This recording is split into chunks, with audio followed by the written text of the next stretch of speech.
네, 오늘은 몇 페이지냐? 145페이지.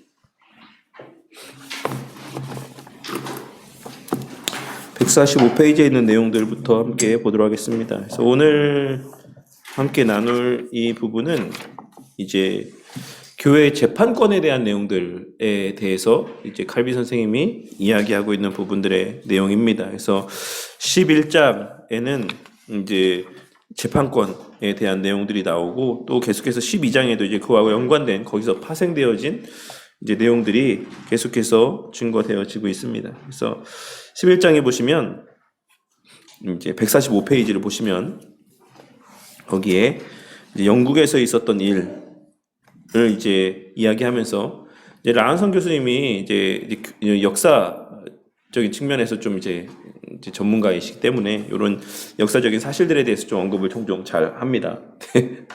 그래서 영국에서 있었던 7세기형 요크 지역에서의 노썸브리아 왕국이 자리를 하고 있었는데, 이제 거기에서의 왕 오스위라고 하는 왕이 부활절 일자를 정해야 되는데, 부활절 언제로 할까라고 날짜를 정해야 되는데, 이제 그것에 대해서 이제 로마 전통을 따를지 아니면 영국 교회 전통을 따를지 이렇게 회의를 했다고 합니다. 근데 그때 그 왕이 했던 얘기가, 베드로가 총결체를 가졌으니 천국문에 이르렀을 때 그가 열어줄 것이다. 그러니까 우리는 로마 교회의 전통을 따르자라고 이렇게 하면서 로마 전례를 따르자고 주장을 했다라고 하는 역사적인 사실이 기록이 되어 있다라고 합니다. 얼마나 이제 코미디 같은 이야기인가라고 하는 이제 이런 또 라은성 교수님의 이야기들이 있죠. 그래서 지금도 로마 카톨릭 교회는 열쇠를 그 무엇보다 큰 상징으로 삼고 있다. 그래서 거대한 바티칸 성전 역시 하늘에서 보면 열쇠 모양으로 정교하게 만들어져 있다. 우리 성도님들 중에 혹시 이탈리아 로마 갔다 와 보신 분 있어요? 가보신 적 있으십니까? 누구? 유럽 여행 난 갔다 와봤다. 아, 네, 참 그렇네요. 네, 저도 못 가봤기 때문에 뭐라고 말을 할 수가 없는데, 그래서 제가 엄청 또 인터넷에 찾아봤죠. 그랬더니 이제 이탈리아에 가면, 로마에 가면 이제 그 성 베드로 광장이 있다라고 합니다. 유명한 광장. 뭐 우리나라의 여의도 광장이라고 하면 되나요? 어쨌든 지금 여의도 광장이 없죠. 네, 여의도 공원이지만 어쨌든 옛날에 우리 여의도 광장이 있었던 것처럼 엄청 큰 베드로 광장이 있는데, 그 하늘에서 보면 그게 열쇠 구멍으로 돼 있어요. 열쇠 구멍으로. 그리고 이제 바티칸 나라잖아요. 바티칸 이제 공국이라고 그래야 되나요? 어쨌든 바티칸이라고 하는 이제 나라가 아주 조그맣게 있는데, 이제 그 바티칸도 나라기 때문에 국기가 있어요. 근데 인터넷 찾아보시면 뭐 얼마든지 찾아볼 수 있으니까, 그 바티칸이라고 하는 나라의 국민이 한 600~700명 된다고 하나요? 근데 이제 대부분은 이제 또 각 국가마다 파견되어 있는 사람들이 많고, 우리나라에도 바티칸 대사관이 있습니다. 그래서 어쨌든, 근데 그 바티칸 국기에 보시면 국기의 모양이 뭐냐면 열쇠 2개가 이렇게 되어 있는 거예요. 왜 열쇠가 2개일까요? 네.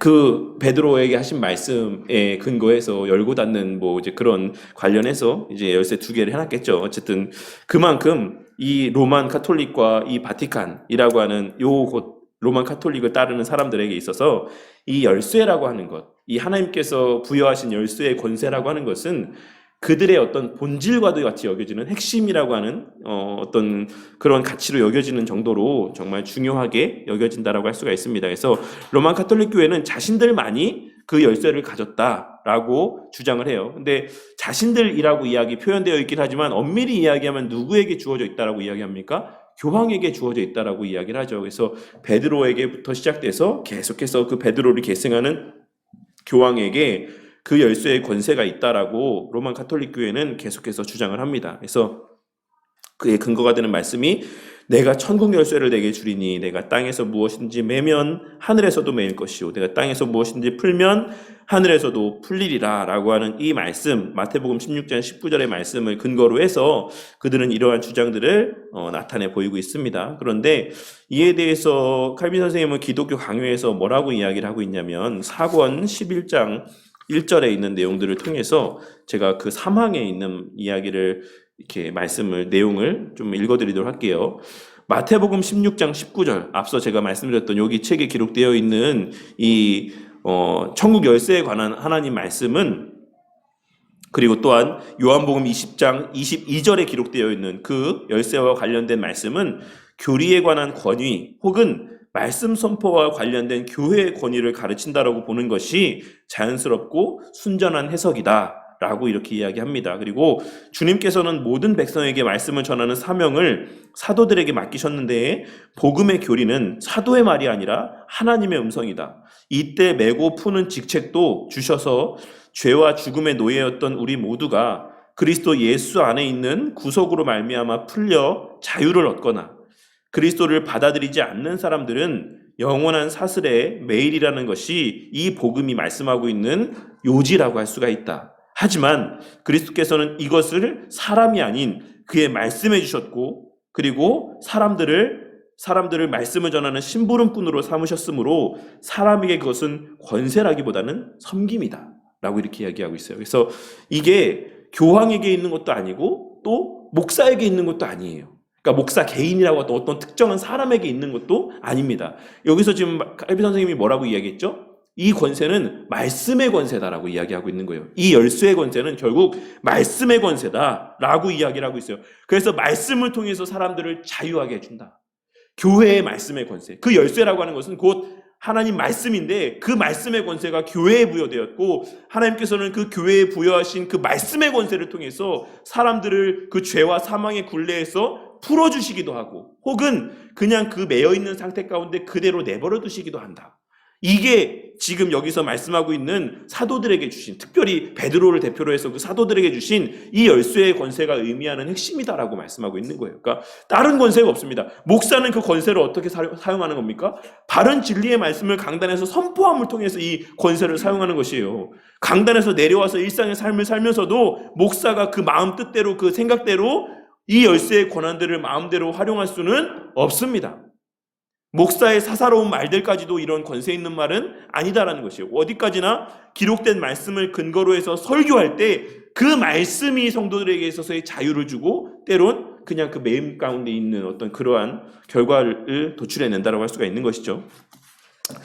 이 구절은 복음 전파와 교회의 기강에 관한 말씀입니다. 신실한 판단과 공정한 판단을 주님도 인정하시겠다라고 하는 뜻을 담고 있습니다. 교회가 만일 이 권한을 가졌다라고 한다면 반드시 하나님의 법에 따라야지만 합니다. 교회는 영적인 권한을 가지고 있을 뿐입니다 라고 이야기하고 있어요. 이 내용들은 뒤에도 계속해서 언급을 하도록 할게요. 그래서 이런 교회가 행하는 일들은 물리적인 권세가 아닙니다. 그래서 물리적인 어떤 해를 가하거나 물리적인 어떤 압박을 가하거나 그래서 뭐 고행을 시킨다든지 뭐 어쨌든 세상에서의 법정에서처럼 뭐 돈을 내게 만든다든지 뭐 벌금을 때려가지고 야 너 이거 죄 졌으니까 교회 앞에 한 100만 원 헌금해 1000만 원 헌금해 뭐 이렇게 이야기하거나 혹은 그 외에 물리적인 너 교회 올 때마다 예배 드릴 때마다 무릎 꿇고 예배 드려 뭐 이런 식으로 물리적인 어떤 가한 어떤 행위들을 나타내 보인다든지 이렇지 않다라는 거예요. 교회는 영적인 권한만을 가지고 있을 뿐이다.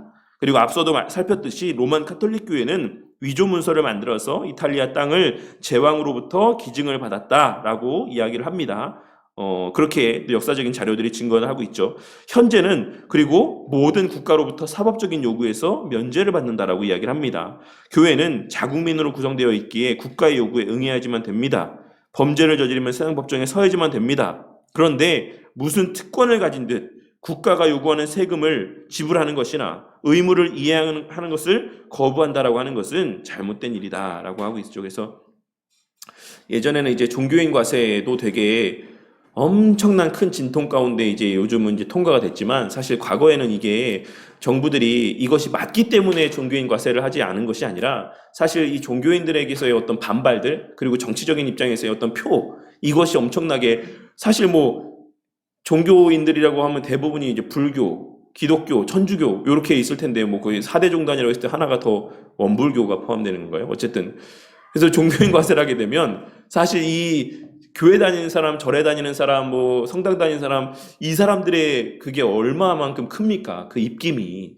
그래서 이제 그런 것들을 좀 추진하지 못했던 모습들이 있어요. 근데 어쨌든 간에 지금에서라도 어쨌든 종교인들, 신앙인들 이런 사람들도 이제 과세를 하는 것 정말 마땅한 모습이라고 생각합니다. 그리고 또한 실질적으로 계산해 보면 저는 근데 사실 내는 게 없어요. 세금을.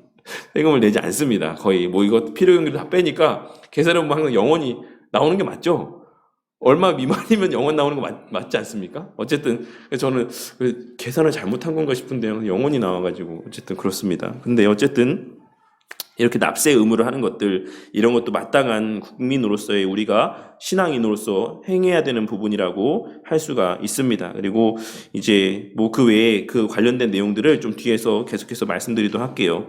그래서 국가와 어떤 이전 교회의 관계에 대해서 칼빈 선생님은 되게 많이 이 기독교 강요에서 사권에서 엄청 많이 설명을 많이 하고 있어요. 그래서 국가가 교회에 대한 어떤 물리적인 해를 가하거나 어떤 강요를 하거나 어떤 뭐 위력을 발휘하려고 해서도 안 되고, 동시에 교회가 국가에 대해서의 감당해야 되는 일들을 감당하지 않거나 혹은 국가를 다스리거나 국가의 어떤 일들 가운데 개입하려고 하는 모습들을 나타내 보여서는 안 된다라고 하는 이 정교 분리의 원칙에 대해서 엄청나게 이 사권에서 많이 풀어서 성경적인 원리를 통해 설명을 하고 있습니다. 그래서 그 내용들, 국가와 교회는 상호 보완적인 관계다. 어떤 상호 간에 누가 더 위에 있는 관계도 아니고 뭐 서로 적대적인 관계도 아니고 하나님께서 세우신 질서 안에서 고유의 영역이 있되 상호 보완적인 관계다라고 하는 것을 칼빈 선생님이 계속해서 이야기하고 있어요. 그래서 사권 11장 8절에 있는 내용을 제가 한번 좀 이제 봉독하도록 할게요. 그래서 교황과 그의 측근자들이 자랑하는 이 같은 영적인 권세야말로 사실은 불의한 압제로서 하나님 말씀에 반대될 뿐이라는 사실을 아무도 의심할 수 없다. 이들은 대담하게도 새로운 교리를 만들어서 하나님의 말씀에 있던 시초의 순수성에서 신자들을 떠나게 만들었다.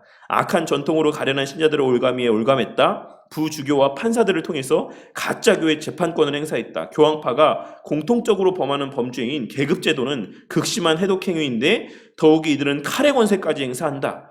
본래 사역자의 직분은 군주의 직책과 다를 뿐만 아니라 그 차이가 아주 심해서 한 사람이 겸할 수가 없다. 모세가 두 직책을 가졌던 것은 임시적인 조치였고 따라서 하나님께서는 정확한 형태가 갖추어지자 형 아론에게 제사장직을 넘겨주도록 하셨다. 라고 이야기하고 있습니다. 그래서 교회가 온전했을 때에는 칼의 권세를 넘보는 이런 생각은 꿈도 안 꿨다. 따라서 암브로스 시대에 사제들이 제국을 탐내는 것보다 황제들이 사제직을 더욱 탐낸다라는 속담이 있을 정도였다. 이는 궁궐은 황제의 것이요 교회는 사제의 것이다. 라고 하는 그의 말이 모든 사람의 마음 가운데 각인되어 있기 때문이다. 이 말이 뭡니까?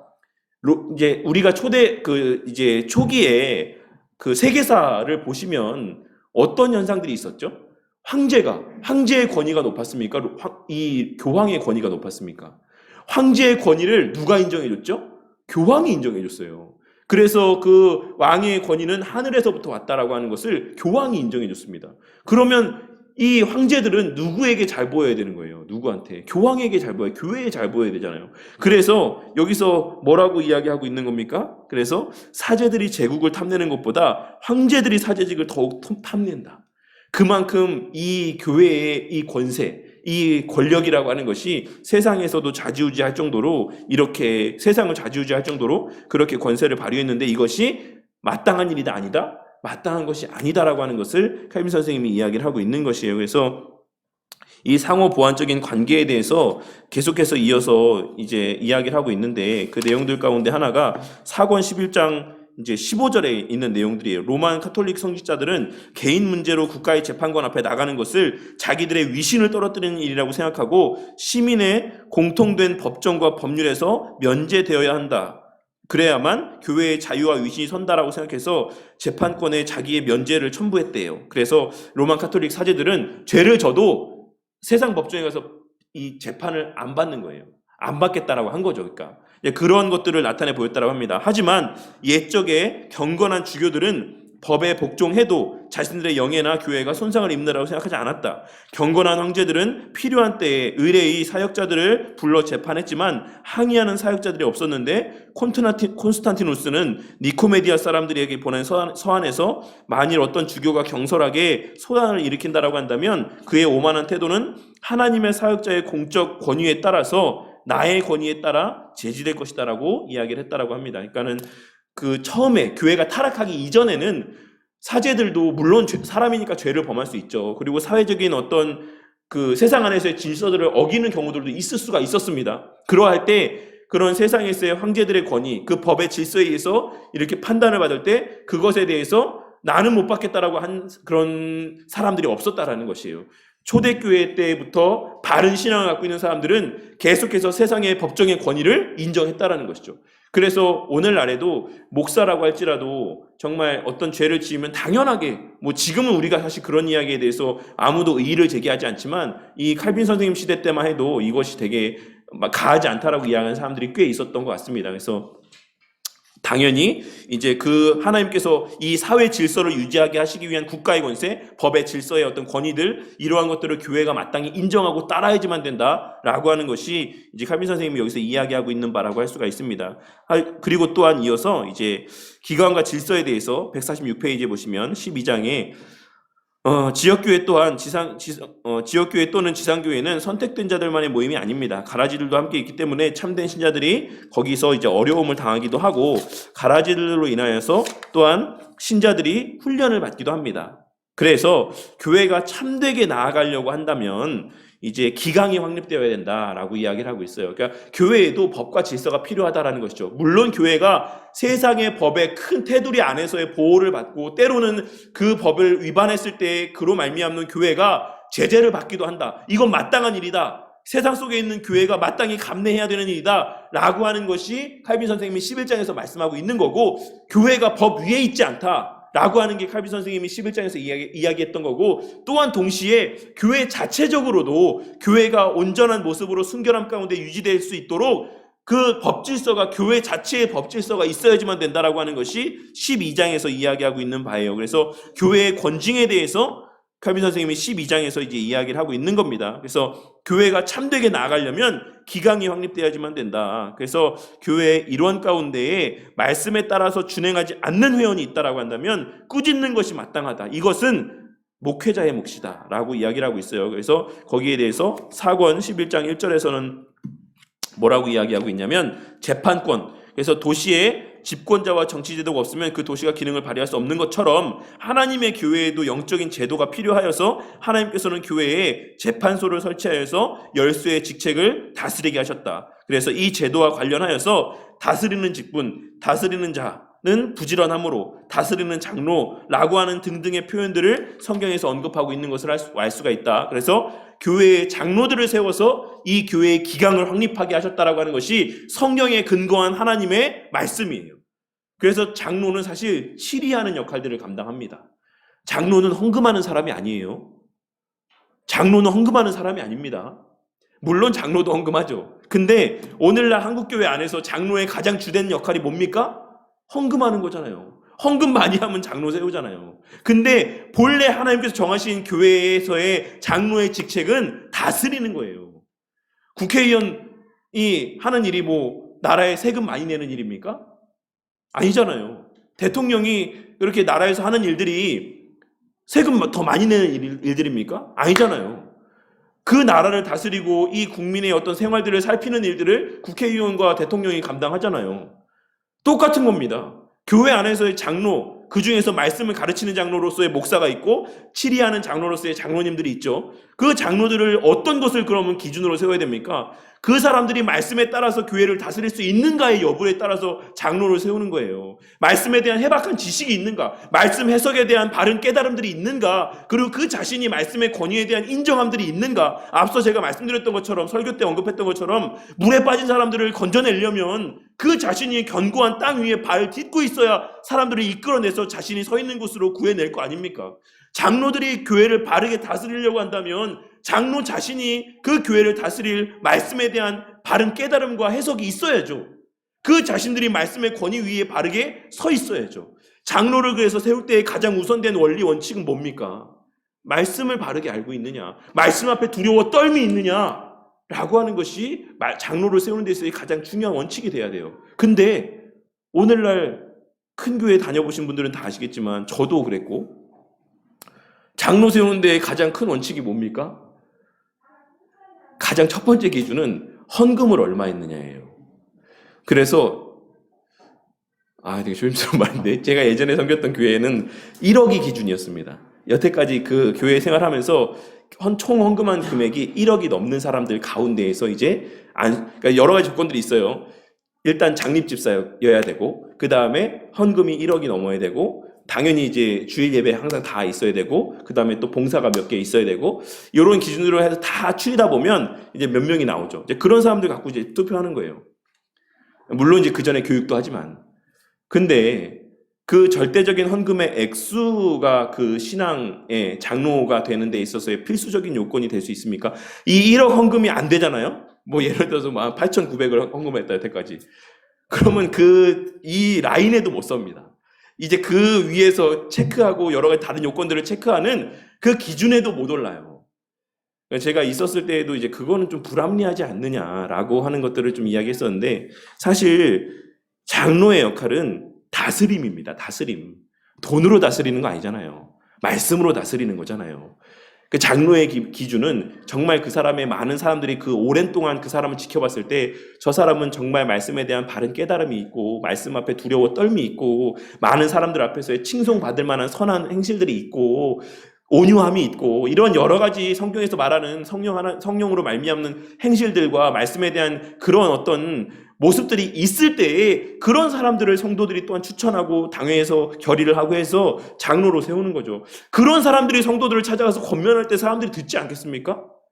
누가 봐도 사람들이 존경할 만하고, 누가 봐도 말씀 앞에 바로 서고 두려워 떠는 모습이 그 스스로에게 있는 사람이 가서 개인적으로 찾아가서 성도님이 이렇게 생활하시면 안 됩니다. 우리가 정말 같이 기도합시다. 정말 예배에 빠지시면 안 됩니다. 이 말씀 이거 제대로 이렇게 순종하셔야 됩니다라고 그런 장로님들이 찾아가서 권면할 때 그것이 능력 있는 권면이 되고 그것이 사랑의 권면이 되지 않겠습니까? 그러한 분들이 함께 논의해서 교회에서의 치리와 권징이 이루어질 때 그것이 진짜 능력 있는 권징이 되지 않겠습니까? 누가 봐도 신앙에 깜이 되지 않고, 누가 봐도 정말 어떻게 사는지 뻔한 사람인데 교회 헌금 1, 2억 했다고, 1, 20억 했다고 장로 세워서 그런 사람들이 결의를 내린 내용들을 성도들이 따를 수 있겠냐 이거죠.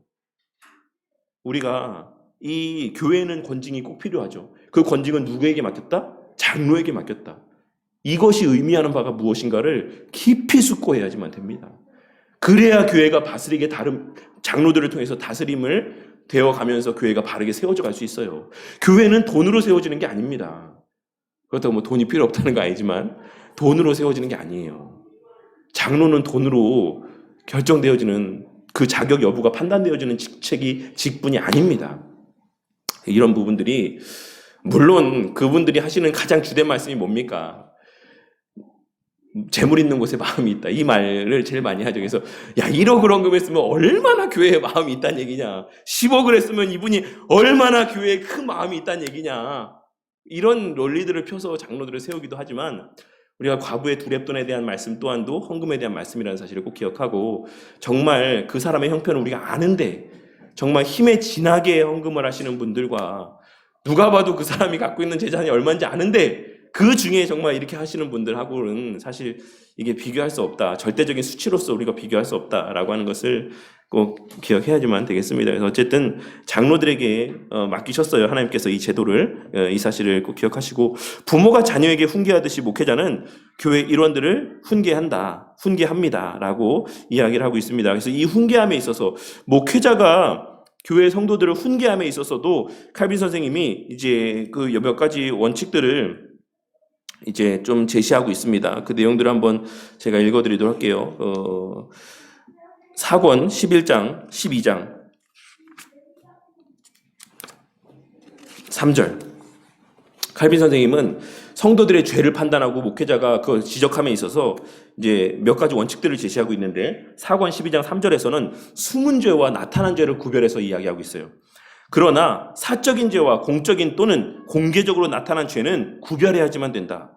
사적인 죄에 대해서는 너와 그 사람과만 상대해서 권고해라 라고 하신 말씀, 그리고 공적인 죄에 대해서는 베드로에게 한 바울의 경우처럼 모든 사람 앞에 꾸짖어 나머지 사람들로 두려워하게 하라, 이 말씀이 적용된다라고 이야기하고 있어요. 그래서 이 사적인 죄, 개인적으로 막 범하는 죄들 있잖아요. 다른 사람에게 해가 되지 않는 그 개인적으로 범하는 죄, 예를 들면 뭐 음란한 죄를 짓는다든지 개인적으로, 그것을 뭐 알게 될 수 있는 경우들이 되게 희박하긴 하지만 어쨌든 간에 알게 되었을 때, 혹은 뭐 개인적으로 뭐 이렇게 뭐 예배를 드리지 않거나 뭐 어쨌든 말씀 보고 기도하는 생활들을 게을리하거나 뭐 여러 가지 개인적으로 짓는 죄들, 다른 사람에게, 많은 사람들에게 막 상대적으로 짓는 죄가, 다른 사람을 막 물리적으로 폭행을 가하거나 뭐 다른 사람의 돈을 갈취하거나 막 이런 식으로 다른 사람과 관계된 죄가 아닌 내 개인적인 어떤 삶에 있어서의 그런 사적인 죄, 이런 것들은 어떻게 하라고 했습니까?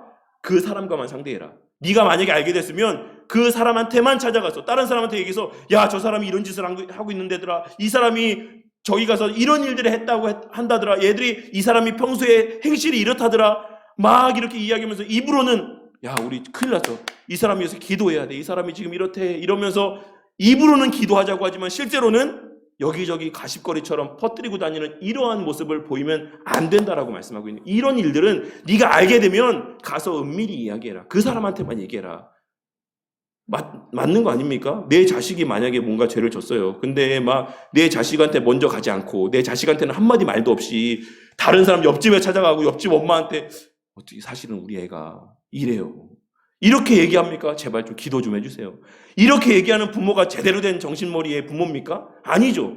누가 볼까 두려워서 내 자식 불러놓고 이렇게 행동하면 안 돼, 이렇게 이야기하고 타이르는 게, 그게 부모지 않습니까? 근데 오늘날 교회 안에서는 어떻습니까? 목사들도 뭐 자신의 마음에 안 맞으면 강단에서 설교 시간에 누구 들으라고, 어떤 내 말 안 듣는 집사 들으라고, 장로 들으라고, 권사 들으라고, 설교 시간에 누가 들어도 다 알만한 이야기, 누가 들어도 어떤 사람은 이야기하고 있는지 다 아는 이야기들을 설교 시간에 공적으로 이야기하는 그런 설교를 하는 사람들도 있다라는 거예요. 그게 정말 그 사람을 돌이키게 하기 위한 마음에서의 설교라고 할 수 있습니까? 내 화풀이인 거죠. 공개적으로 망신 주기 위함이죠. 내 권위를 세우기 위함이죠. 그런 사적이고 이런 은밀한 죄에 대해서는 하나님께서 말씀하시는 원리에 따라서 그 사람과만 상대해라 라고 말씀하고 있고, 또 이제 모든 사람에 대해서 많은 악 영향을 끼칠 수 있는 일들, 다른 사람들이 보고 따라함으로 막 이렇게 할 수 있는 어떤 드러난 이런 공적인 성격의 죄에 대해서는 공개적으로 그것을 드러내고 많은 사람들 앞에 그것에 대한 권징을 함으로써 다른 사람들이 그것을 따라하지 않게 해라 라고 이렇게 하고 있어요. 그리고 또 경한죄와 중한죄가 있습니다. 또 단순한 허물과 범죄와 부끄러운 행동을 잘 구별해서 이들을 시정하기 위해서는 충고나 견책뿐만 아니라 출교와 같은 더 엄격한 대책을 써야지만 된다. 드러난 간음법과 음행자, 절도, 강도, 반역자, 거짓 맹세한 자, 거짓 증거하는 자와 그 밖의 죄에 대해서 교회로부터 충고를 받고도 하나님과 그 심판을 냉소하는 불손한 자들을 공동체 생활에서 제외하는 것은 불합리한 처사가 아니라 주님께서 주신 재판권을 합당하게 행사하는 것일 뿐이다. 주님께서는 정당한 교회의 권징은 자신의 선고를 공포한 것과 다름이 없어서 교회가 땅에서 한 일은 하늘에서도 확인이 된다라고 선언하셨다. 여기에는 패악한 자를 정죄하는 것도 있지만 회개한 자를 받아들이는 것도 있다. 우리가 이 권징에 대해서, 이 당회의 권한에 대해서 많은 경우 벌 주는 것만 생각하지만 회개한 사람들을 받아들이는 것도 당회의 권한이고 교회의 공적인 이 7위회의 권한이다라는 사실을 꼭 기억해야지만 됩니다. 그리고 무시무시한 말이 있죠. 하나님께서 이 말씀하신 것, 땅에서 매인 것이 하늘에서도 매인다라고 하는 말씀은 어떤 말이라고 했습니까? 우리는 사도신경에서 보편교회를 믿는다라고 말씀을 드렸죠. 하나님의 정당한 말씀이 있는 교회 안에서, 예를 들어서 바른 교회에서 7위를 받았다. 근데 이 쪼개만한 교회에서 무슨 7이야? 나 기분 나빠서 못 다니겠다. 나 교회가 뭐 여기밖에 없냐? 다른 교회 딱 갔어요. 그러면 그 죄에 대한 회개함이 없는 상태 가운데서 그 교회를 아무리 옮겨 다닌다라고 해서, 내가 죄 지은 것을 아무도 모르는 곳에 가서 신앙생활을 한다라고 해도 그 죄에 대한 것은 하늘에 여전히 매여 있다라고 하는 말씀하고 있으신 거예요. 왜? 교회는 하나의 보편교회이기 때문에 그렇습니다. 교회는 다 개별적으로 다른 교회가 아니에요. 우리의 눈에 보여지는 교회는 다 지역교회로 나뉘어져 있죠. 하지만 이 지교회 개개의 교회가 그냥 별도의 교회가 아니라는 겁니다. 하나님 보셨을 때에는 하나의 교회예요. 그러니까는 저 다른 지역에서의 죄를 지었다라고 할지라도 하나님 보셨을 때에는 그 죄가 계속해서 있는 겁니다. 이것을 꼭 우리가 명심하고 교회의 권위에 대해서 바르게 좀 깨달을 필요가 있습니다. 그리고 또한 그런 것들을 잘 염두에 두고 목회자는 교회 일원들을 훈계해야 된다. 그러니까 훈계함에 있어서 이런 여러 가지 원칙들을 고려해서 훈계를 하는 것이 마땅하되 그냥 내 마음 내키는 대로 해서는 안 된다. 화가 나는 대로 화풀이 하듯이 그렇게 성도들에게 그렇게 책망하고 징계하고 뭐 사실 이게 뭐 작은 교회들에게서는 사실 뭐 그렇게 쉽게 와닿는 건 아니지만 큰 교회에서는 사실 이거를 되게 주의해서 들어야지만 돼요. 큰 교회 목사님들이 얼마나 막강한 권한을 갖고 있습니까? 정말 그 말 한마디가 하나님의 말인 것처럼 그냥 모든 교육자들이 벌벌 떨고 뭐 성도들도 목사님이 뭐 한번 이렇게 책망하고 뭐 질책하면은 기가 확 죽어가지고 막 목사님한테 혼났다라고 생각하면서 막 세상 다 잃은 것처럼 그렇게 낙심되어서 살아가는 모습들을 보기도 하는데 우리가 그러한 권한들을 교회가 목회자가 권한들을 발휘함에 있어서 행함에 있어서 이런 여러 가지 것들을 고려해서 신중하게 그런 권한들을 또한 권세들을 행할 수 있어야지만 됩니다. 자녀가 부모의 훈계를 귀찮아하는 경우가 있습니다. 하지만 부모는 자신의 사명을 다하며 자녀를 위해서 훈계합니다. 이처럼 목회자도 일원들 가운데 하나님의 자녀가 누구인지 외모로 판단하지 말고 모든 교인에게 아버지의 심정으로 훈계를 아끼지 말아야지만 됩니다. 자녀가 이 훈계를 싫어하여서 가출할 수 있습니다. 하지만 진정한 자녀라고 한다면 진심 어린 훈계를 그리워하며 돌아오게 될 것입니다. 교인들도 훈계 당시에는 심정적으로 상처를 받을 수 있지만 진심을 알고 나면 탕자의 비유에서 둘째 아들처럼 돌이켜 순종할 것입니다 라고 이야기를 하고 있어요. 그래서 정당한 권징은 실제로 은혜다라고 하는 것을 꼭 기억해야지만 돼요. 그 오죽하면 미운 놈 떡 하나 더 준다 맞습니까? 이거 그리고 사랑하는 자식에게는 매를 한 대 더 든다. 이 말이 왜 나왔겠습니까? 근데 오늘날에는 교회들마다 떡만 주죠. 그거 다 미운 자식이라서 그런가요? 네. 귀찮기 때문에 그러겠죠. 괜히 사이 불편해지지 않고 괜히 성도 기분 상하게 해서 다른 교회 옮겨가지 않게 하기 위해서 그냥 좋은 말만 들려주는 거예요. 근데 그렇게 귀에 듣기 좋은 말들만 계속해서 들려주고 그렇게 목양 사역들을 감당해온 결과가 지금의 한국교회의 모습이고 성도들의 모습입니다. 이것은 우리에게 시사하는 바가 많다라고 생각해요. 그렇게 우리가 사랑으로 키운 자녀들이 어떻게 됐습니까? 지금 때리지 않고 훈계하지 않고 키운 자식들이 지금 교회 안에 그득그득하게 차 있는데 그 사람들이 세상에서 어떤 평판을 듣고 있습니까? 그런 사람들이 모여있는 교회를 바라보는 사람들의 시선이 어떠합니까? 정말 누가 봐도 모범적으로 바람직하게 잘 컸습니까? 아니면 누가 봐도 욕먹을 만큼의 그런 부족함 가운데 있습니까? 우리가 매를 아끼면 자식을 망친다라고 하는 것, 이것을 우리가 교회에서도 교회의 치리에 있어서도 잘 적용할 필요가 있어요. 그래서 권징은 반드시 필요하다라고 하는 것. 그렇기 때문에 교회의 표징에 대해서 말씀과 성례와 권징을 이 세 가지를 참된 교회의 표지로 삼고 있다라는 거 하는 것은 우리가 좀 주의해서 살펴야지만 될 필요라고 생각을 합니다. 그래서 이 권징이 없는 교회는 참된 교회가 아니에요. 왜냐하면 참된 사랑이 없는 교회라고 할 수 있기 때문에 그렇습니다. 그래서 사랑하는 자식에게 매를 아끼는 부모가 없다. 하나님께서 그렇게 징계받지 않는 자는 사생아나 마찬가지다. 책망하지 않는 부모는 참된 부모가 아니다.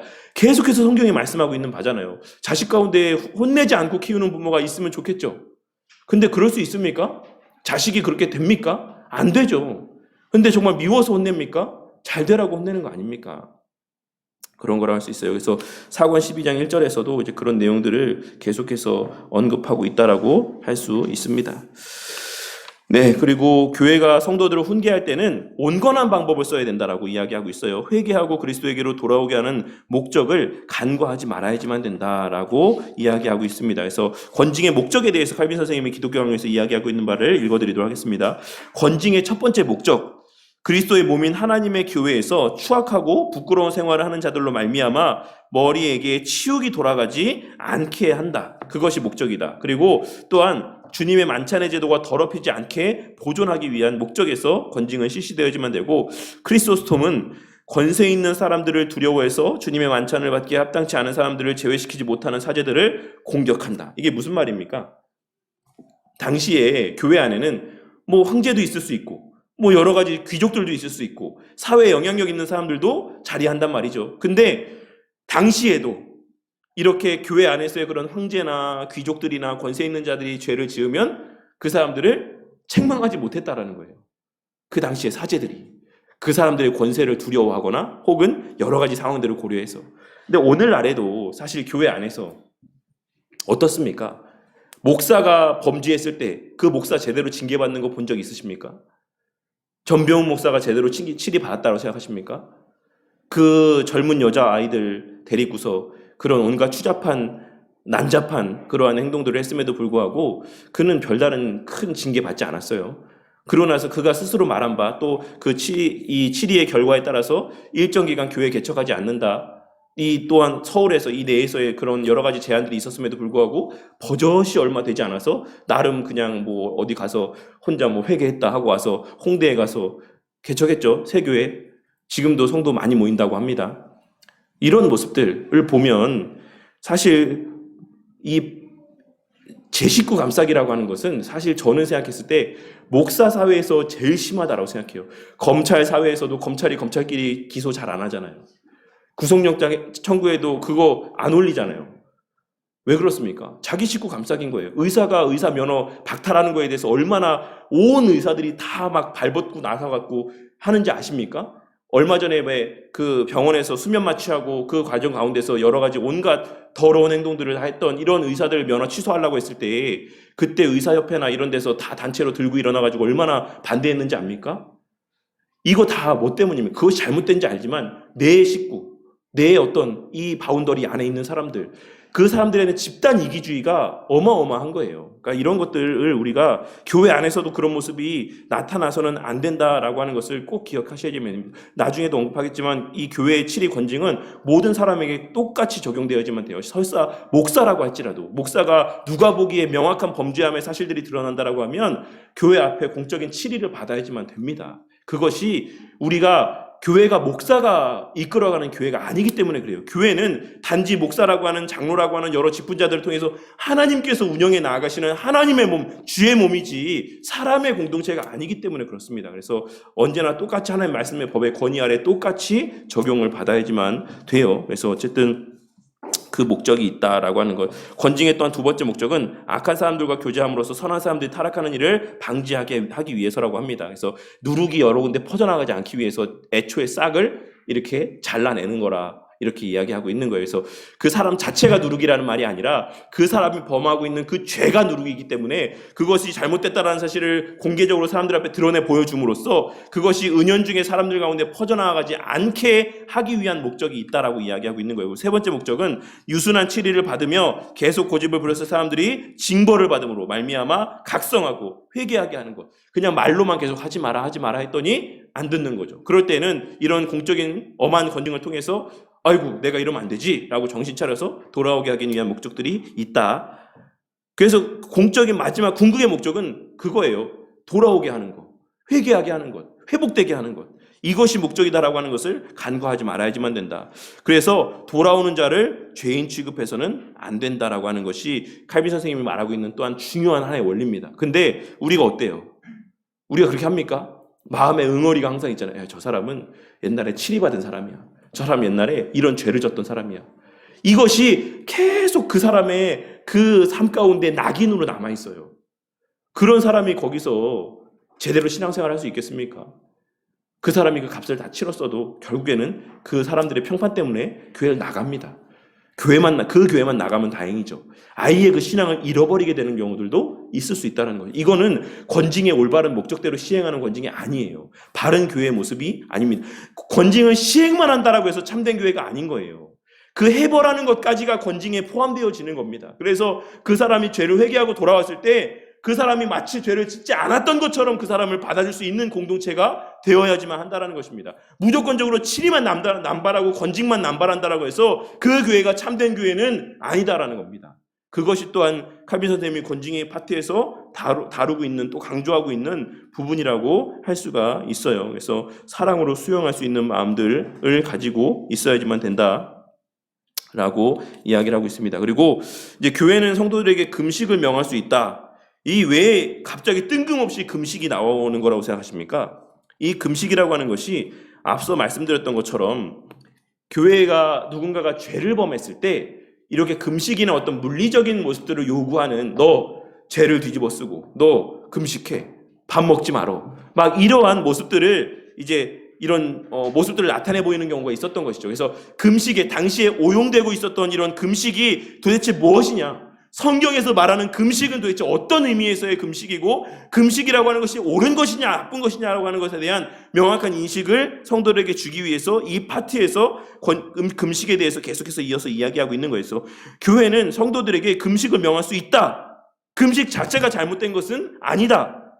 긴급한 일에 직면했을 경우 한 마음으로 하나님께 간구하는 것, 금식하며 기도하는 것은 마땅히 교회가 해야 되는 일이고 할 수 있는 일이다 라고 이야기하고 있어요. 경건의 훈련 가운데 금식은 요구되지만 그 금식을 연례 행사처럼 시행하거나 강요하는 것은 성도의 양심을 거스르는 것이기 때문에 교회가 강제력을 갖고 권한을 행사할 문제는 아니다 라고 이야기를 하고 있는 거죠. 그래서 앞서도 말씀드렸지만 성도가 죄를 범했을 때에 이제 그에 대한 어떤 처벌같이 대가같이 금식을 강제하는 것, 이것은 바람직한 것이 아니다. 왜냐하면 교회는 영적인 다스림에 있는 권세가 있는 것이지 물리력을 행사하는 공동체가 아니기 때문이다라고 계속해서 칼빈 선생님이 이야기하고 있는 거예요. 그리고 이제 이 금식에 대해서 또 이야기하고 있는 바를 말씀드리겠습니다. 권징에는 열쇠의 권한에 속하지 아니한 부분이 있는데 목사가 그때그때 필요에 따라서 교회의 적절한 판단에 근거하여 신자들에게 금식이나 엄숙한 간구 및 그 밖의 행동으로 겸손과 회개와 믿음을 나타내기를 권고하는 부분이다. 초대교회 때부터 관례가 된 이것은 사도들이 율법과 예언서를 본받은 것으로서 가령 중대한 일이 있을 때 백성들을 모아 기도와 금식을 한 경우이다. 구체적인 실례를 들자면 믿음에 관한 논쟁이 일어나서 종교회의나 교회 재판으로 해결해야지만 될 때, 목사를 선택함에 문제가 있을 때, 중요하고 어려운 문제들을 토의해야 될 때, 또는 전염병과 전쟁과 같은 기근들이 주님의 진노와 심판의 모습들이 우리 눈에 목도되어질 때, 이러할 때는 언제든지 목사들이 신자들에게 공적인 금식과 특별 기도를 권고하는 것이 거룩한 규정이며 모든 시대에 유익을 주는 규정이다. 교회가 금식을 권할 수 있다라고 이야기하고 있습니다. 목사가 성도들에게 금식하자라고 이야기할 수 있다라고 칼빈 선생님이 이야기하고 있어요. 근데 그것은 언제라고 했습니까? 누구 개인이 범죄했을 때? 아니에요. 개인이 죄를 지었을 때? 아닙니다. 공적인 교회 전체의 범죄함에 대해서 우리가 함께 회개하자, 금식하며 회개하자, 이렇게 목사들이 얘기할 때 금식을 권고할 수 있다라고 이야기하고 있는 것이에요. 그래서 얼마 전에 코로나 있을 때 그때 한번 교회들이 전체적으로 금식하며 기도하자라고 했던 적이 있었어요.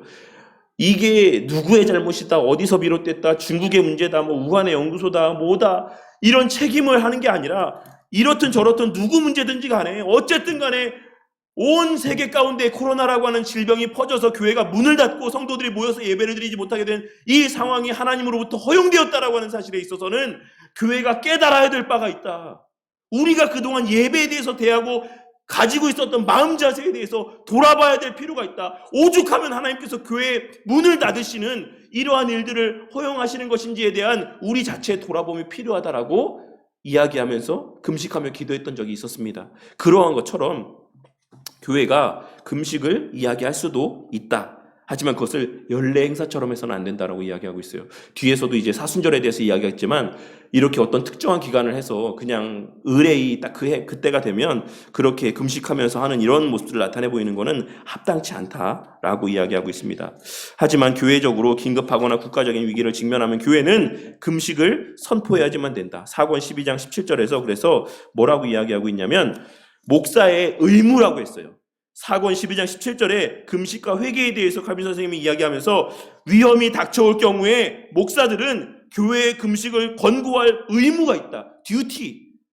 이것은 목사가 마땅히 해도 되고 안 해도 되는 일이 아니라 누가 봐도 교회가 지금 뭔가 위험에 직면해 있고 어려움에 처해 있고 교회가 변질되고 왜곡되고 진리가 훼손되어질 상황이 명백하면, 예를 들어서 일제시대 가운데 누가 봐도 교회가 정말 그런 일제시대의 신사참배나 여러 가지 위험들 가운데 직면해서 수많은 교회가 도매급으로 넘어갈 만한 그런 위험들이 그 눈앞에 명백하게 보여질 때는 목사는 교회의 금식을 권고해야지만 되는 것입니다. 권고했었어야지만 됐고, 요엘의 메시지가 이 목사가 교회에 금식을 선포해야 되는 이 권고의 의무의 원리가 여기에 담겨 있다라고 했습니다. 그래서 요엘이 그가 나팔을 불고 성회를 모으며 금식일로 정하는 등등을 명령한 것은 일반적인 관습에 따른 것이었다.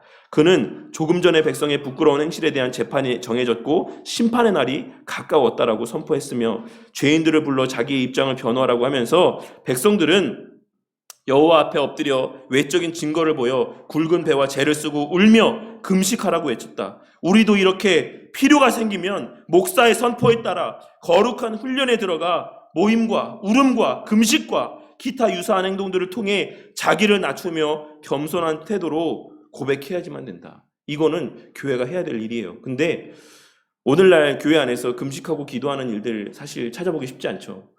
왜 그럴까요? 뭐 너무 교회들이 잘해서, 너무 교회가 막 성장하고, 사실 저는 오늘날도 교회가 금식하고 기도해야 될 때라고 생각합니다.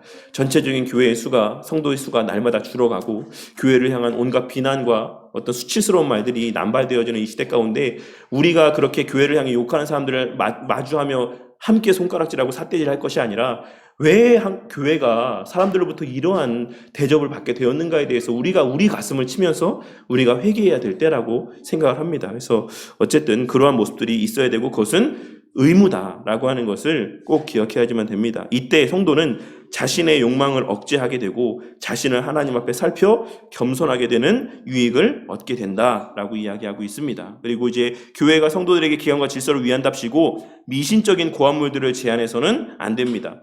계속해서 강조하고 있는 것처럼 이스라엘 백성들의 관습을 흉내내서는 안 됩니다. 그래서 여기서 이제 뭐라고 했습니까? 뭐 재를 굵은 배와 재를 쓰고 울며 금식하라고 외쳤다.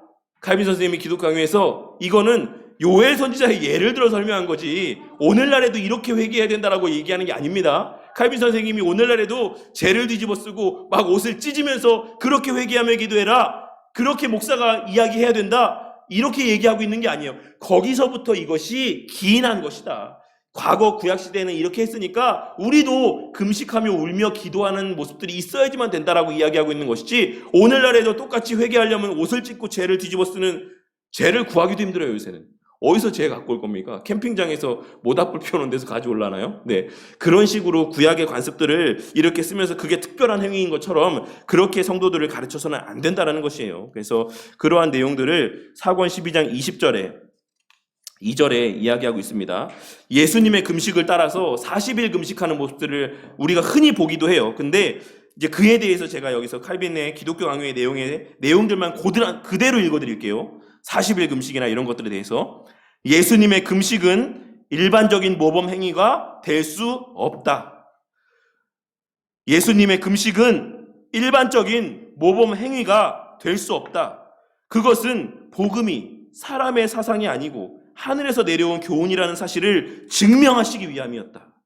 즉 모세가 여호와의 손에서 율법을 받았을 때 금식한 이유와 다르지 않으니 모세에게서 기적이 나타난 것은 율법의 권위를 세우려는 것이었으므로 그리스도의 경우에도 복음이 율법보다 낮은 것 같다라고 하는 인상을 주지 않기 위해서는 그 기적을 빠뜨릴 수가 없었기 때문에 기적이 일어난 것이다 라고 칼빈 선생님이 이야기하고 있는 것이에요. 엘리야가 40일 동안 음식을 먹지 않고 행했다는 것도 그가 거의 모든 이스라엘 백성들이 버린 율법을 회복하는 사명을 받았다라고 하는 사실을 사람들에게 알리기 위함이었다. 그러므로 그리스도를 본받는 행동이라고 하면서 금식을 정당화하는 것은 미신이 가득한 그릇된 열심이다. 우리가 너희들 40일 동안 금식하면서 기도하면 내가 이루어 줄게. 예수님 봐봐. 다른 구약의 사람들 봐봐. 그렇게 40일 동안 금식하면서 하나님의 일들을 이루었잖아 라고 이야기하는 것, 그거 하나님 주시는 마음이 아닙니다.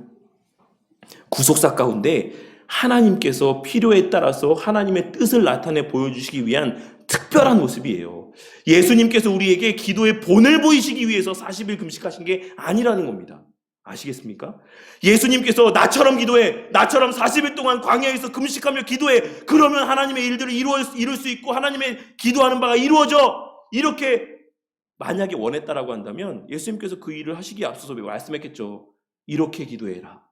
근데 이렇게 기도하라고 하시면서 하나님께서 주신 기도의 가르침은 뭐밖에 없습니까? 주님 가르쳐 주신 기도의 내용밖에 없어요. 거기에 금식이 어디 있습니까? 거기에 금식이 어디 있습니까? 예수님께서 가르쳐 주신 기도의 내용들만이 예수님께서 우리에게 말씀하신 기도의 유일한 본입니다. 금식하며 기도한다라고 해서 특별히 더 잘 들어주시는 거 아니에요. 물론 우리가 목숨 걸고 정말 생명을 걸고 주님 앞에 기도한다라고 하는 의미들은 담겨져 있을 수 있겠죠. 근데 그게 꼭 40일? 그건 아닙니다. 하루 이틀이라도 우리가 금식하면서 진심으로 하나님 앞에 기도하면 그걸로 족한 거예요. 40일이라고 하는 특정 기간, 100일이라고 특별 기간, 1000일이라고 하는 특별한 기간, 이걸 정해놓는 것은 인간적인 생각이고 인간적인 고안물들입니다. 나는 100일 채웠어. 40일 채웠어. 아닙니다. 내 공로가 되는 거예요. 그때부터는. 내가 채운 거. 근데 그렇지 않습니다. 기도라고 하는 것들은 그런 식으로 오용해서는 안 된다라는 것입니다. 그러면서 이제 여기서 하나님께서 그들에게 여러 의식법들을 비롯한 사회법들을 주신 이유는 그것을 통해 그리스도를 바라보고 삶 속에서 그분을 체험하라는 것이지 그것을 흉내내라고 하는 것이 아니다. 흉내내라고 한 것이 아니다. 외식주의자들처럼 따라하다 보면 바리새파가 예수님께 받았던 저주를 받을 수 있다. 명심해야 됩니다.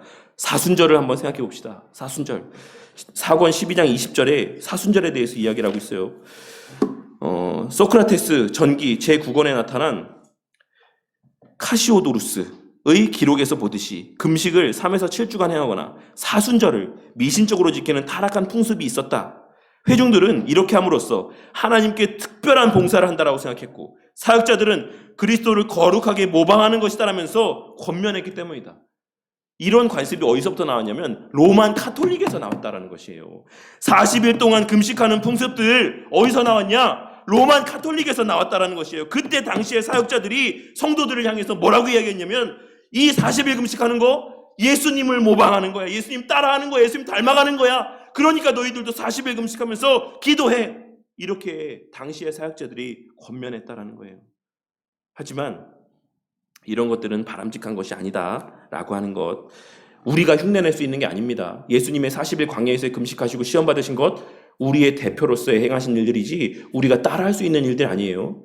우리가 십자가 대신 질 수 있습니까? 우리가 십자가상에서 예수님의 그 받으신 진노를 다시 받을 수 있습니까? 대신 받을 수 있습니까? 그거 따라할 수 있습니까? 우리가 성령 하나님 임재하게 할 수 있습니까? 없잖아요. 근데 왜 40일 금식만 그렇게 따라하려 합니까? 왜? 그거 내가 할 수 있는 것 같으니까. 내가 할 수 있는 것 같으니까. 근데 그런 성격의 것이 아니다라는 것이에요. 40일 금식은 마찬가지, 예수님 시험도 마찬가지, 예수님의 고난과 수치도 마찬가지, 예수님 십자가에 달려 죽으심도 마찬가지, 부활 승천하심도 마찬가지, 그 이후에 성령 하나님의 임재도 마찬가지.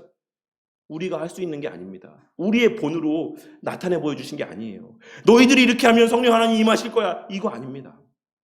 그러니까 함부로 성경에 있는 것이다라고 해서 다 따라하려고 해서는 안 된다라는 것입니다. 그리스도를 본받는 척하면서 미신적인 행위를 반복하는 것은 맹신에 불과하다. 정말 그리스도의 고난에 참여하려고 한다면 삶에서, 내 일상의 삶에서 죄 죽이기와 자기 부인을 나타내야지만 된다. 백날 40일 기도하고 백날 100일 기도하고 새벽기도 열심히 하고 저 에즈버리에서의 대부흥을 체험하고 하면 뭐합니까? 예전에 제가 말씀드렸죠. 그 온누리 교회 다니시는 분이 온누리 교회에서 지금도 있는지 모르겠는데 경배와 찬양인가 가보신 적 있으세요? 경배와 찬양? 저는 한 번도 안 가봤는데 거기 가면 막 난리 난대요. 뜨겁고 막 정말 이 눈물 흘리고 손 흘리고 들고 기도하고 부르짖고 외치고 그렇다라고 합니다. 네, 저는 안 가봤지만 그렇게 막 눈물 흘리면서 막 가슴을 치면서 막 뜨겁게 기도를 해요. 눈물 흘리고.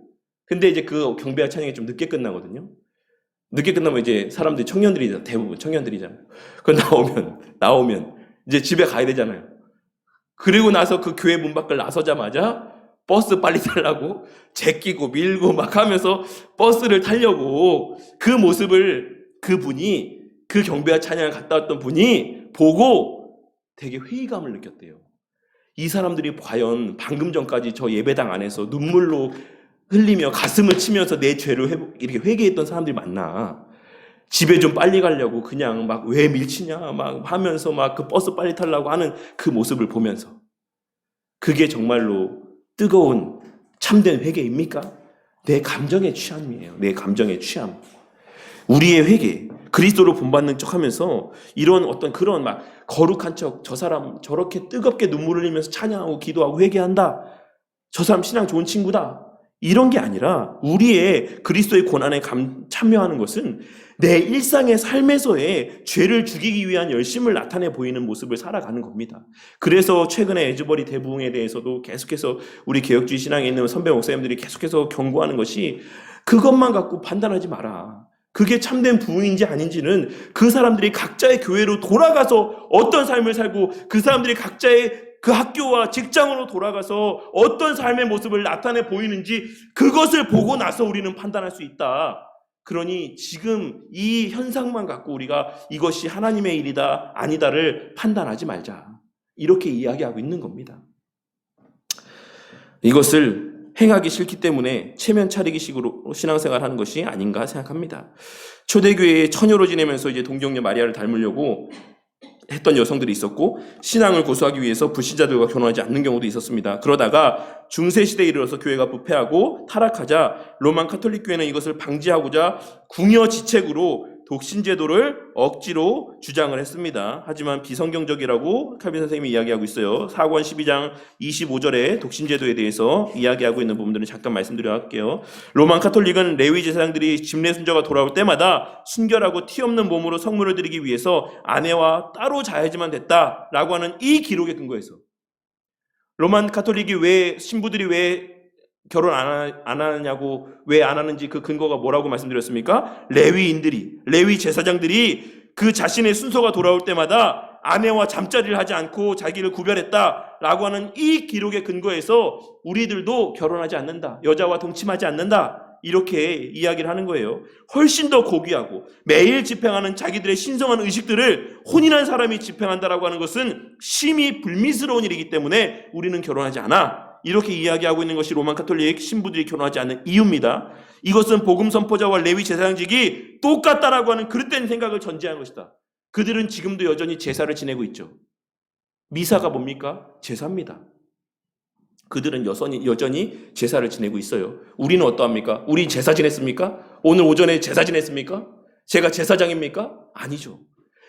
우리의 유일한 제사장은 예수 그리스도 한 분밖에 없습니다. 유일한 제사는 십자가상에서의 단번에 드려진 그 온전한 제사밖에 없어요. 우리는 제사를 드리는 게 아닙니다. 감사함 가운데 예배를 드리는 거죠. 그래서 우리가 예배 드리기 전에 이렇게 부부관계도 하지 않고 막 이래야 됩니까? 아니죠. 그것이 아닙니다.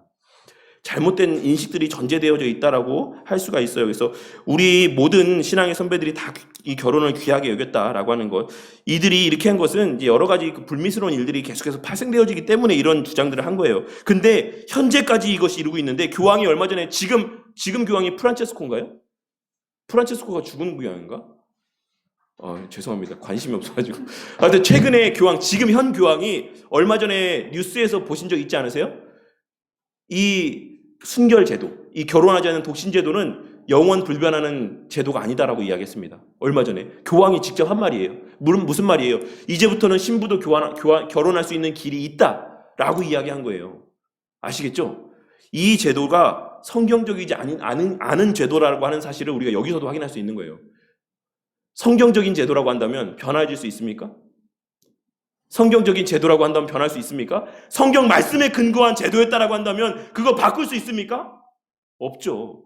교황의 입으로 스스로 이 독신제도 바꿀 수 있다, 바뀌어질 수 있다. 이 말은 이 신부들의 독신제도는 성경적에서부터 성경 말씀에 근거한 제도가 아니다라고 하는 말과도 똑같은 말인 거예요. 아시겠죠? 더 이렇게 구분짓기 위한 권위를 높이기 위한 것에 불과하다라고 하는 것. 이것을 우리가 꼭 기억해야지만 됩니다. 그래서 이 두 부류에 격차가 있다. 차이가 있다. 우리는 결혼도 안 해. 이렇게 이야기하는 거는 나 신부야. 너는 평신도야. 그래서 제가 평신도란 말 잘 쓰지 말라고 말씀드렸죠. 평신도라는 말은 로만 카톨릭에서 기인한 표현입니다. 성도님들은 평신도 아니에요. 저는 목사라고 하는 계급 있는 사람이고 성도님들은 평신도 아닙니다. 성도님들은 성도님이에요. 평신도라고 하는 것은 그 계급이 존재한다라고 하는 의미가 전제되어져 있는 겁니다. 평신도가 아닌 특별한 신도가 있다라는 거예요. 특별한 신도 있습니까? 없어요. 특별한 신도는 없습니다. 목사도 성도고 성도님들도 성도예요. 집사도 성도고 장로도 성도고 다 권사도 성도고 다 성도입니다. 우리의 기독교 안에는 계급이 없습니다. 기억하시고 목사의 그 신부들의 사제제도의 독신제도도 자신들을 구별하기 위한 자신들의 어떤 권위들을 세우기 위한 하나의 방편이었다. 근데 또 어떻습니까? 수도원마다 우물에 가면 그렇게 애기들 시체가 수백 구씩, 수천 구씩 나오죠. 그 애기들 누구의 애입니까? 신부예요. 수녀들 애입니다. 이게 눈 가리고 아웅 아닙니까? 하나님께서 주신 거룩한 결혼 제도가 있는데 그 안에서의 자식을 낳고 번성하게 하는 하나님의 원리들이 있는데 그 스스로를 그렇게 구별한다라고 하는 미명하에 뒤로는 온갖 죄를 다 짓고 앞으로는 거룩한 척 선도들을 위해서 그렇게 신앙으로 군림하는 것. 이것이 로만 카톨릭이 나타내 보였던 잘못된 신앙의 모습이라는 것입니다. 기억하시고 그런 어떤 구별이 없고 권징을 시행하는 사제가 특별한 권한이 있는 거 아니다. 권징을 시행하는 목사가 특별한 권한이 있는 거 아니다.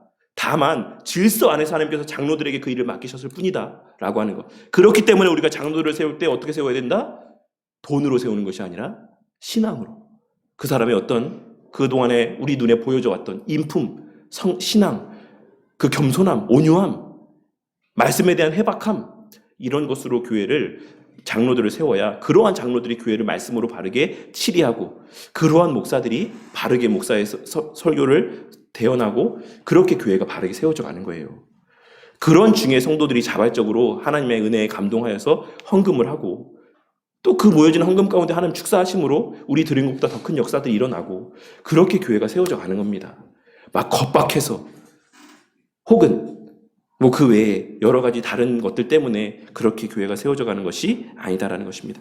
기억하시고 정말 우리 교회가 또 그러한 권징이 있는 교회, 권징이 있어서는 안 되겠지만 혹 그런 일들이 생기면 그것을 피하는 것이 아닌 정말 사랑의 마음으로 또한 권징을 시행하고 혹 그 권징에서 해벌되었을 때 정말 우리가 한 영혼 잃어버렸던 탕자를 다시 회복했던 것처럼 온 교회가 축제 분위기 안에서 기쁨과 감사로 눈물로 함께 기도하며 그러한 형제를 다시금 맞아들일 수 있는 그러한 우리 교회의 공동체가 되기를 바라겠습니다. 네, 이것으로 오늘 여기까지만 하도록 하겠습니다. 제가 기도하고 마치도록 할게요. 하나님 감사합니다. 오늘 이 시간에 교회의 재판권, 권징과에 관련된 또 칼빈 선생님의 가르침의 내용들을 함께 살펴보게 해주심에 감사를 드립니다. 주님, 교회의 권세라고 하는 것은 영적인 권세입니다. 교회가 때로는 권징을 시행한다라고 할지라도 그것을 어떤 물리력으로 칼의 권세로 시행하는 것이 아니라 오직 말씀의 권세, 영적인 권세로 시행하는 것이다라는 사실을 깨닫게 해주셔서 혹여라도 오늘날 또 일부 또 교회들 가운데서 나타내 보여지는 잘못된 어떤 그러한 어떤 제재의 모습들이 우리 교회 공동체 가운데 자리하지 않게 하여 주시고 또한 칼빈 당시에 그랬던 것처럼 그 이전에 또 신앙의 선배들이 그랬던 것처럼 또 지금 이 시대에 또 일부 교회들 가운데서 그랬던 것처럼 교회가 세상의 권세를 넘보며 부러워하며 그것을 탐내는 모습들이 생겨나지 않도록 주님 자비와 긍휼을 베풀어 주시옵소서. 주님 무엇보다 교회를 다스리는 직무를 장로들에게 맡기셨다 했습니다. 주님 그렇다라고 한다면 우리가 장로를 어떠한 사람을 장로로 세워야 되겠습니까? 오늘날 수많은 교회들이 그저 헌금 많이 하면 그것을 장로의 첫째가는 덕목으로 여기며 그러한 기준에 따라 장로를 세웁니다. 그렇게 많은 장로들이 세워진 이 한국교회의 모습이 어떠합니까? 교회들마다 분란이 없는 교회가 없고 장로들에 의해서 교회가 좌지우지되며 세상적인 원리에 따라 교회가 이리저리 흔들리는 모습을 보게 될 때가 있는 것입니다. 주님, 언젠가 우리 교회에도 장로가 세워질 텐데 오늘 말씀을 기억하며 많은 사람들의 선한 증거가 있는 그러한 신실하신 분이 장로로 세워지는 은혜가 있게 하여 주시고 무엇보다 하나님 앞에 겸손하며 성도들을 사랑하며 온유하며 말씀으로 교회를 바르게 세울 수 있는 장로님이 이 바른 교회 가운데 세워질 수 있도록 은혜 베풀어 주시옵소서. 또 한 주의 삶을 허락하여 주심에 감사를 드립니다. 들은 말씀의 내용들, 가르침들 마음 가운데 새기며 한 주의 삶을 살아가게 하시고 부족한 점들이 있을 때마다 깨닫고 회개하게 하시고 그렇게 우리의 한 주 한 주의 삶이 더욱 죄와 가까워지는 삶이 아닌 죄에서 멀어지며 그리스도에게로 가까이 나아가는 삶이 될 수 있도록 은혜 베풀어 주시옵소서. 모든 것 감사드리며 우리 주 예수 그리스도 이름 받들어 기도드렸습니다. 아멘.